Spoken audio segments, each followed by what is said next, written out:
Try ಮಾಡಿ ಆಚಿ chicken masala. ಶತಾಯುಷಿ ಅಜ್ಜಿಯಿಂದ Tirupati ತಿಮ್ಮಪ್ಪನ ದರ್ಶನ. ಕಾಲ್ನಡಿಗೆಯಲ್ಲೇ ತಿರುಪತಿಗೆ ಹೋದಂತ 116 ವರ್ಷದ ವೃದ್ಧೆ. ತಿರುಮಲಕ್ಕೆ ಕಾಲ್ನಡಿಗೆಯಲ್ಲೇ ಪಯಣ ಮಾಡಿದಂತ ಅಜ್ಜಿ. ತಿರುಪತಿ ವೆಂಕಟೇಶ್ವರನ ಭಕ್ತಿಯಿಂದ ಪ್ರೇರೇಪಿತರಾಗಿದ್ದಂತ ಅಜ್ಜಿ ಕುಟುಂಬ ಸದಸ್ಯರ ನೆರವಿನಿಂದ ಕಾಲ್ನಡಿಗೆಯಲ್ಲೇ ಪಯಣ ಬೆಳೆಸಿರೋದು. ಎದೆಗುಂದದೆ ತಿಮ್ಮಪ್ಪನ ಮೆಟ್ಟಿಲು ಏರುವಂತ ದೃಶ್ಯ ವೈರಲ್ ಆಗ್ತಾ ಇದೆ. 116 ವರ್ಷದ ಅಜ್ಜಿಯ ಭಕ್ತಿ ಕಂಡು ತಿರುಪತಿಯಲ್ಲಿ ನೇರ ದರ್ಶನ ಮಾಡಿಕೊಂಡಿರುವಂತ ಆ ವಿಡಿಯೋ ಏನಿದೆ ವೈರಲ್ ಆಗ್ತಿದೆ. ವೈರಲ್ ವಿಡಿಯೋ ನೋಡಿ ನೇರ ದರ್ಶನಕ್ಕೆ ಸಿಎಂ ಸೂಚನೆ ಕೊಟ್ಟಿದ್ದಾರೆ. ಅಂದ್ರೆ ಡೈರೆಕ್ಟ್ ಆಗಿ ಹೋಗಿ ದೇವರ ದರ್ಶನಕ್ಕೆ ಅಂತ ಅವಕಾಶ ಕೊಟ್ಟಿರೋದು. ಸಿಎಂ ಸೂಚನೆ ಹಿನ್ನೆಲೆ ಅಜ್ಜಿಗೆ ತಿಮ್ಮಪ್ಪನ ದರ್ಶನ ಮಾಡಿಸಿದಂತ ಟಿಟಿಡಿ ಆಡಳಿತ ಮಂಡಳಿ.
పునితమ్మ 116 సంవత్సరాలు తమిళనాడు నుంచి నడిచి వచ్చింది. ఇక్కడికి శ్రీవారి పాదాలని నడిచి వచ్చింది. అది ఎవరో చూసి వీడియో వైరల్ చేస్తే చైర్మన్ సార్కి వెళ్ళిన దానికి చైర్మన్ సార్ మాకు విఐపి దర్శనం కల్పించి మాకు మా అమ్మమ్మని అందరినీ దర్శనం ఇచ్చారు.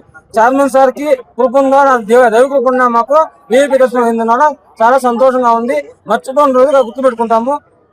పునితమ్మ 116 సంవత్సరాలు తమిళనాడు నుంచి నడిచి వచ్చింది. ఇక్కడికి శ్రీవారి పాదాలని నడిచి వచ్చింది. అది ఎవరో చూసి వీడియో వైరల్ చేస్తే చైర్మన్ సార్కి వెళ్ళిన దానికి చైర్మన్ సార్ మాకు విఐపి దర్శనం కల్పించి మాకు మా అమ్మమ్మని అందరినీ దర్శనం ఇచ్చారు.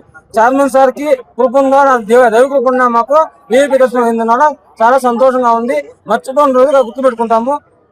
పునితమ్మ 116 సంవత్సరాలు తమిళనాడు నుంచి నడిచి వచ్చింది. ఇక్కడికి శ్రీవారి పాదాలని నడిచి వచ్చింది. అది ఎవరో చూసి వీడియో వైరల్ చేస్తే చైర్మన్ సార్కి వెళ్ళిన దానికి